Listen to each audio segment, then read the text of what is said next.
Temps de délivrance. Temps de délivrance, votre émission d'enseignement et d'édification produite par l'Hôtel du Dieu vivant avec le sacrificateur Bongé Joachim Kessé. Délivre ceux qu'on traîne à la mort, ceux qu'on va égorger. Sauve-les. Proverbe chapitre 24, verset 11. Shalom. Aujourd'hui, nous allons traiter le deuxième sujet dans notre série Riche mais perdu pour l'éternité. Le sujet d'aujourd'hui, c'est les marques de la ruine du riche. Rappelez-vous, pour ceux qui nous ont suivis la semaine dernière, que nos textes de base, c'est Luc chapitre 16, le verset 19 au verset 31. Dans ce texte, il nous a donné la parabole d'un homme riche et d'un pauvre Lazare. La Bible nous dit que le riche était vêtu de pourpre et de fin lin et que chaque jour, il menait une vie joyeuse et brillante. Le pauvre, au contraire, nommé Lazare, il était couché à sa porte, couvert d'ulcères et désireux de se rassasier des miettes qui tombaient à la table du riche, et même les chiens venaient encore lécher ses ulcères. Alors, nous avions dit la dernière fois que ce qui a amené le riche à l'enfer, ce n'était pas juste le fait qu'il soit riche, parce que Dieu a toujours voulu que ses enfants soient dans l'abondance. Donc Dieu ne peut pas t'amener à l'enfer parce que tu es dans l'abondance. Aujourd'hui, nous, comme je le dis, nous allons toucher les marques de la ruine du riche. Vous allez dans la maison des riches, il y a beaucoup de choses qui vont attirer votre attention et qui vont vous indiquer que, en dépit de leur richesse, ils vivent une vie ruinée. Et je vais vous dire pourquoi. D'abord, comment la plupart de ces riches ont-ils fait pour obtenir la richesse? Beaucoup de riches sont devenus aujourd'hui riches grâce à la corruption. Les gens sont corrompus jusqu'au sommet de leur tête. Ils ont commencé par la corruption, ils vivent dans la corruption, ils demeurent dans la corruption, ils restent dans la corruption. Tout ce qui leur bonjour, mais c'est corruption. Et la vie de corruption que ces hommes mènent a fini par leur donner une nature perdue. Cette vie de corruption dans laquelle les gens s'installent pour avoir un marché, corruption. Pour acheter telle chose, corruption. Pour rentrer ici, corruption. Leur mot de passe, c'est la corruption.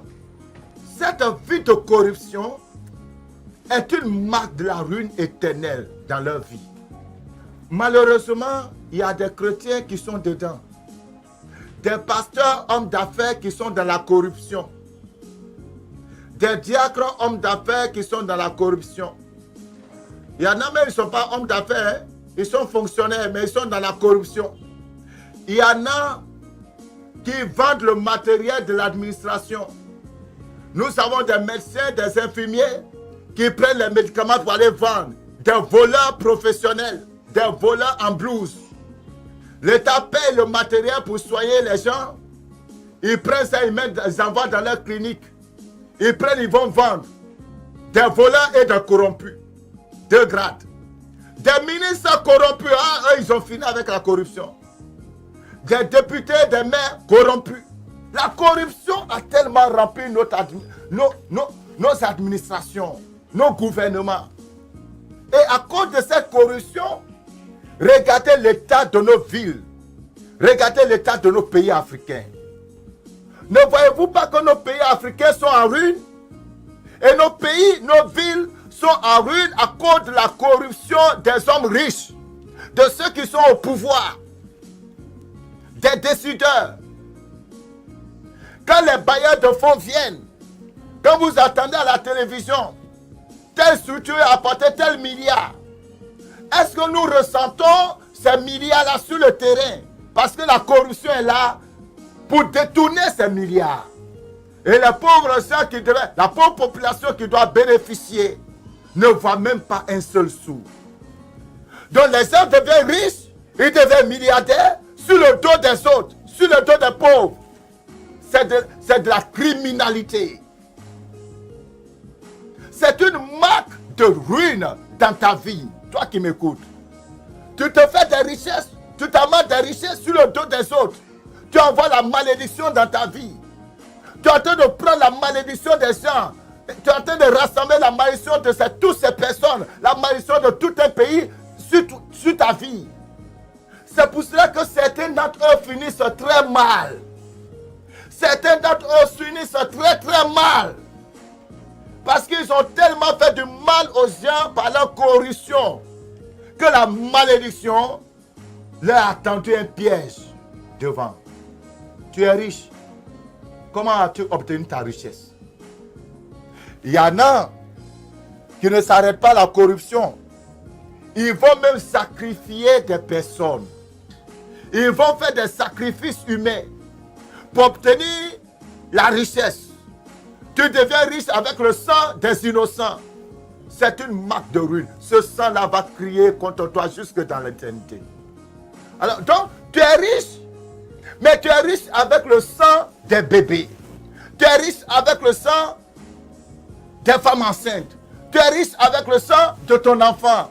Tu es riche avec le sang de ton mari. Tu es riche avec le sang de ta femme.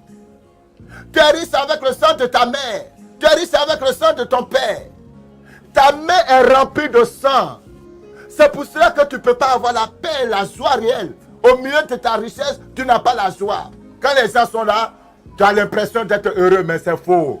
Tu souffres à l'intérieur de toi. Parce que le sang que tu as fait couler crie contre toi. C'est une marque de perdition. C'est une marque de ruine. Vous avez réussi à corrompre les gens pour prendre de l'argent qui n'était pas pour vous. Et celui qui devait avoir cet argent normalement a fini. Peut-être par mourir même parce qu'il avait besoin de cet argent pour régler telle ou telle situation. Donc se trouve en prison aujourd'hui. Parce que vous avez détourné l'argent. Vous avez réussi à corrompre les gens pour prendre. Et eux, ils se retrouvent en prison. Et vous promenez tranquillement ici, dans de grosses voitures, dans des grosses maisons, pendant que les personnes à qui l'argent était destiné, la chose était destinée, se trouvent dans des misères. Vous êtes sous la malédiction. Tu peux vivre actuellement dans l'insouciance à cause du fait que tu vois tout cet argent. Mais ce n'est que vanité. Dans peu de temps, ça va passer. Deuxième chose, deuxième marque de ruine dans la vie des riches. Allez-y dans leur maison. Vous allez trouver une maison, il n'y a même pas de paix. Ce sont des hommes et des femmes qui n'arrivent pas à construire une famille. Il faut un an avec une femme, l'année prochaine, allez-y. Vous allez les retrouver avec une autre femme, avec un autre homme. Mais c'est une vie ruinée. C'est une vie dispersée. Tu as l'argent, mais avec tout cet argent, tu n'arrives pas à construire une famille. Tu n'arrives pas à construire, à faire asseoir une famille. Ta vie est une vie ruinée. Tu es ruiné, cher ami. Dis-moi, quelle est la valeur de l'argent? Quelle est la valeur des richesses? Si tu n'as pas de famille heureuse, la vie ne se limite pas à l'argent, aux belles voitures, aux belles maisons. C'est pas ça qui fait la vie. La vie, c'est d'être avec des humains. Vivre heureux avec des hommes. Toi, on rentre dans ta maison, tout est froid. Tu es dans une grosse maison, il n'y a personne dedans même. Tout est froid. On sent une froideur mortelle, une froideur de morgue dans ta maison. Une ambiance de morgue dans ta maison. Il n'y a pas de vie. C'est la ruine. Tu dis tu as l'argent. Mais je préfère aller chez le voisin pauvre. Parce que là au moins il a la vie dans sa maison. La richesse t'a donné tellement d'orgueil, tellement d'arrogance, que c'est difficile pour toi de construire un foyer. Dès que tu maries un homme, dès que tu maries une femme, et que la personne ne fait pas tout ce que tu lui demandes de faire, pour un oui et non, tu shootes la personne. Parce que tu construis ton argent, tu construis ta richesse. Mais c'est une vie de ruine. Tu comprends? C'est une vie de ruine.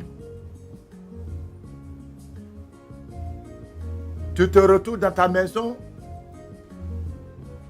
tu es seul, misérable, au milieu de tes trésors, tu es obligé de t'attraper des hommes par-ci par-là pour venir sauver ton lit, des jeunes filles par-ci par-là pour venir sauver ton lit. C'est la misère, c'est une vie de ruine que tu es en train de mener. C'est une vie de vanité. C'est une vie de vanité.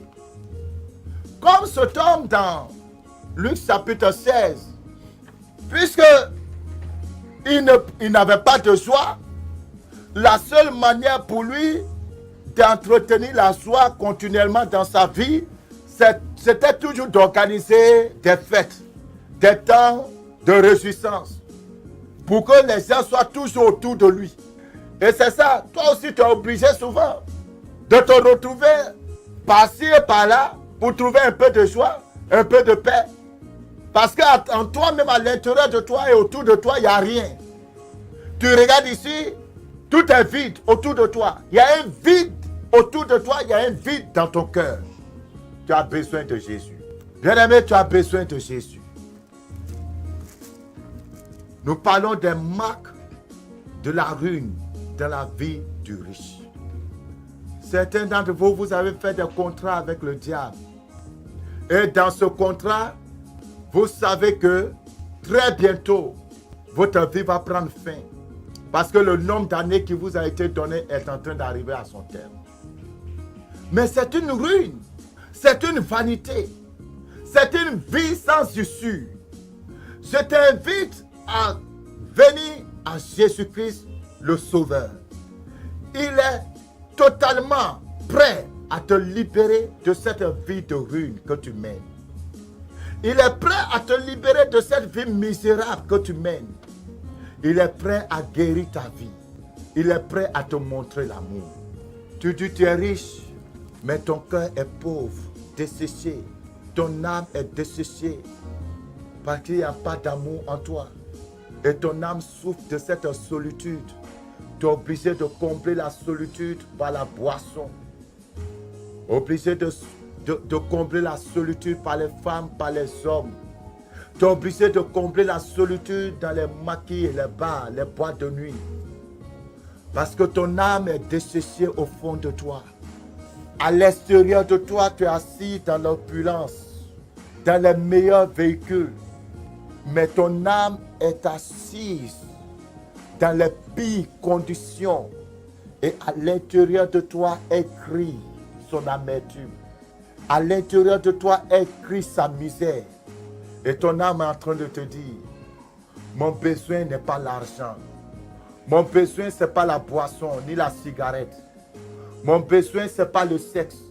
Mon besoin, ce n'est pas le voyage. Mon besoin, ce n'est pas les boîtes de nuit.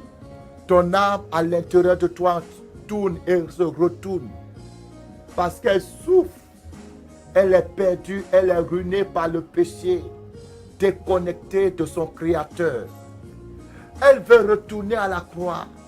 Ton âme veut aller à la croix. Ton âme veut aller au pied de la croix pour déposer le fardeau du péché qui est en train de la briser. Mais tu refuses, tu résistes. Tu lui donnes une autre solution qui n'est pas la vraie solution. Tu essaies de la consoler par autre chose. Mais ça ne tient pas. Bien-aimé, Jésus t'aime. C'est son amour qui est en train de te parler maintenant. Ton âme est agitée, tu n'as plus de sommeil. Ton âme est agitée, tu n'as plus de sommeil. Tu rentres dans ta chambre, tu ne peux pas dormir, tu es obligé de prendre des comprimés pour dormir. Parce que ton âme est en ruine. Bien vrai que tu as le climatiseur dans ta chambre, mais ton âme est dans la chaleur. Tu règles le climatiseur jusqu'à 16, 15 degrés, mais ton âme est dans la chaleur. Si tu es en train d'écouter ce message, c'est parce que Dieu veut te sauver, Dieu veut te restaurer. Ne te détourne pas de cette opportunité de connaître la vraie paix et la vraie joie. Ce riche, il était certainement obligé de boire à tout moment. Et la boisson est une autre marque de la ruine dans la vie des hommes. Tu as toute une chambre consacrée aux bouteilles de liqueur. Tu es tellement attaché à la boisson. Partout où tu vas, il faut qu'il y ait un peu de boisson sur toi. Et si ce n'est pas la boisson, c'est la cigarette. Et si ce n'est pas la cigarette, c'est la drogue. Derrière cette richesse, il y a la drogue. Dans ta mallette, il y a la drogue.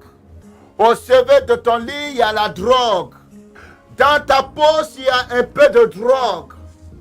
Et c'est devenu un lien. Tu ne peux pas te détacher.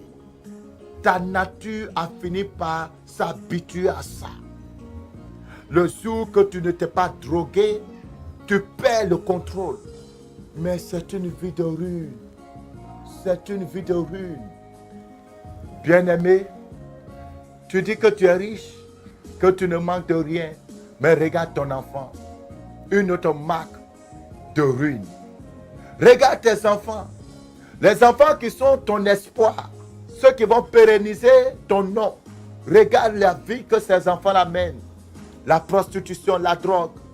Refusent d'aller à l'école. D'autres sont rentrés dans le banditisme.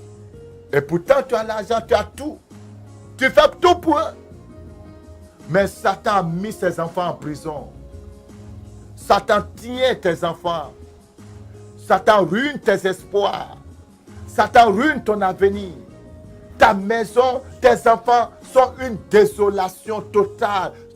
Oh my God. Et tu fais tout. Il n'y a pas de solution. Tu leur donnes des conseils.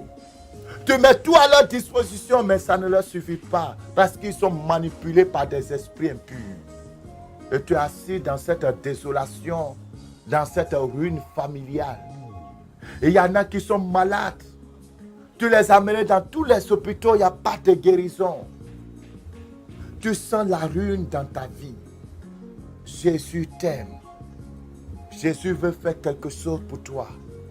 Jésus veut faire quelque chose pour toi, cher ami. C'est pour cela ce soir, je vais te donner l'opportunité de changer de vie. Je vais te donner l'opportunité de sortir de cette ruine spirituelle, de cette ruine morale, de cette ruine sociale. Oui, tu as pu gagner les trésors de ce monde. Mais sur le plan familial, c'est la ruine. Sur le plan moral, c'est la ruine. Spirituellement, c'est la ruine. Mais ta vie est un échec. Tu n'as pas réussi du tout. Tu n'as pas réussi ta vie. Tu as obtenu l'argent. Tu as obtenu les voitures. Tu as obtenu les maisons. Tu as obtenu des terres. Mais tu as perdu la vie. Tu as perdu tes enfants. Tu as perdu la vie de foyer. Tu as perdu le contrôle de toi-même. Tu n'es même pas maître de ta propre vie. Satan te tient. Mais Jésus veut te délivrer. Jésus veut briser tes chaînes. Il a dit, le Fils de l'homme est venu chercher et sauver ce qui est perdu. Tu es perdu dans l'alcool, perdu dans la drogue, perdu dans les femmes, perdu dans les hommes, perdu dans les vies de débauche, perdu dans la drogue. Tu es perdu. Jésus te tend la main. Jésus te tend la main. C'est le moment où ton âme doit être sauvée. C'est le moment de rentrer dans l'histoire avec Christ. C'est le moment de changer. C'est le moment de connaître la vraie vie. Jésus est là tout juste à côté de toi. Il attend que tu lui dises, Seigneur, me voici, entre dans mon cœur. Il attend juste que tu lui ouvres ton cœur. Il va rentrer avec sa paix. Il va rentrer avec sa joie. Il va rentrer avec son harmonie. Nous avons reçu dernièrement une maman qui nous a rendu son témoignage. Plus de 30 ans de vie dans un foyer en ruine. Un désastre total. Son couple était un désastre total. Elle a suivi une émission comme tu es en train de suivre maintenant. Pendant qu'elle suivait cette émission, le mal qui était dans son corps a disparu. Jésus l'a guéri. Et Jésus a continué à travailler dans son foyer, dans sa maison. Cette maison qui était en ruine, ce foyer qui était en ruine, qui était un désastre. Jésus a reconstitué ce foyer. Elle a retrouvé sa joie et sa paix. Parce que Jésus-Christ est rentré. Ouvre la porte pour que Jésus entre. Tu es une jeune fille. Dieu t'a donné la beauté. Et Satan a utilisé cette beauté pour te ruiner. Et ta vie aujourd'hui, quand tu fais le décompte de ta vie, tu regardes et tu vois la ruine. Jésus a donné sa vie à la croix pour que toi, tu sortes de cette captivité. Il te tend la main maintenant. À l'instant même, mets-toi à genoux là où tu es. Et nous allons prier ensemble. Jésus de Nazareth va faire son entrée triomphale dans ta vie. Dis avec moi, Seigneur, je viens à toi tel que je suis. Je me repens de mes iniquités, Seigneur. Je croyais que le bonheur, c'est le matériel. Je croyais que le bonheur se trouvait dans l'argent. Je croyais que le bonheur se trouvait dans la boisson, dans la drogue. Mais ma vie est une vie de ruine. Viens au secours de mon âme. Seigneur Jésus, délivre-moi maintenant. Délivre-moi de mon péché. Délivre-moi de la prison. Libère-moi totalement, Seigneur. Lave-moi dans ton sang et purifie-moi, Seigneur Jésus. Donne la paix à mon âme. Donne-moi la joie du salut. Inscris mon nom dans ton livre de vie et reconstruis ma vie toi-même. Parce que moi j'ai échoué. Reconstruis ma vie, Seigneur. Que ton Esprit Saint entre en moi et que je vive une vie nouvelle avec toi. Merci de le faire, Seigneur, dans le nom de Jésus de Nazareth. Amen. Je vais prier pour toi. Reste avec moi en esprit de prière. Je vais commander que les démons sortent de ton corps, que la maladie sorte de ton corps, que l'emprise des ténèbres soit brisé sur ta vie, que ton âme sorte de la rue. Seigneur, je bénis ton nom pour la vie de ce bien-aimé qui a reçu l'évangile et qui a accepté de te recevoir. Je commande à l'instant que toutes les infirmités dans son corps, je commande maintenant que toute maladie dont il souffre, toute maladie dont elle souffre, disparaît de son corps au nom de Jésus de Nazareth. Je prends autorité sur le cancer. Je prends autorité sur la prostate. Je prends autorité sur le diabète. Je prends autorité sur la tumeur. Je prends autorité sur la paralysie. Alléluia. Je prends autorité sur les fibromes. Je prends autorité sur la stérilité. Je te commande dans le nom de Jésus de Nazareth. Sors de ce corps. Je donne à l'instant, dans le nom de Jésus-Christ, que ce mal sorte. Au nom de Jésus. Je commande la guérison dans ce corps. Alléluia. Je te vois guéri. Je te vois guéri, frère. Je te vois guéri, ma soeur. Le mal sort de ton corps. Au nom de Jésus. Tout démon qui te manipulait, les démons des eaux, les dragons, les serpents, les esprits humains qui t'ont emprisonné, qui t'ont attaché, qui t'ont lié, leurs chaînes sont brisées au nom de Jésus. Je brise leurs chaînes au nom de Jésus. Je te libère et je commande que la prison soit brisée. Tu sors des portes de prison au nom de Jésus.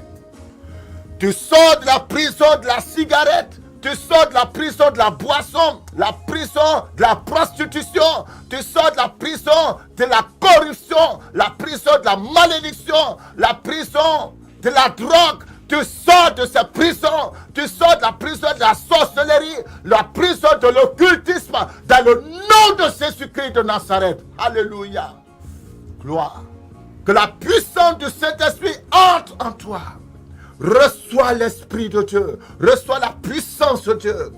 Reçois le Saint-Esprit, reçois la puissance de Dieu, reçois la vie de Dieu dans ton corps. Reçois une onction nouvelle, reçois une vie nouvelle. Nom de Jésus. Alléluia. Oh, gloire à Dieu. Gloire à Dieu. Tu es sauvé, mon frère. Tu es sauvé, ma soeur. Tes liens sont brisés. Tu es libre. Tu es guéri. Tu es restauré. Ta vie ne sera plus jamais la même. Alléluia. Merci, Seigneur, pour ce que tu as fait dans la vie de ce bien-aimé. Merci d'avoir restauré sa vie, d'avoir restauré son foyer, d'avoir touché le cœur de son enfant, d'avoir touché le cœur de sa femme, touché le cœur de son mari. Merci de restaurer cette maison, merci de reconstituer cette maison, Seigneur. Que ton nom soit béni dans le nom de Jésus-Christ de Nazareth. Amen. Oh bien-aimé, croyez-moi, votre vie ne sera plus la même. À partir d'aujourd'hui, vous commencez une marche nouvelle, une nouvelle histoire, une nouvelle page. C'est ouvert devant vous. Avec Dieu, vous verrez le bonheur et la joie véritable. Vous allez faire des exploits avec Christ. Vous serez un sujet de témoignage. Vous allez proclamer la gloire de Dieu. Et lorsque Christ viendra, nous nous retrouverons dans le ciel pour célébrer sa présence. Restez bénis dans le nom de Jésus de Nazareth. Amen. Vous souhaitez réagir à cette émission? Voici nos contacts. 02 18 28 18 08 48 56 58. Temps de délivrance vous a été présenté par l'Hôtel du Dieu Vivant, situé à Yopougon-Toit-Rouge, face à la Poste. Paix et vie.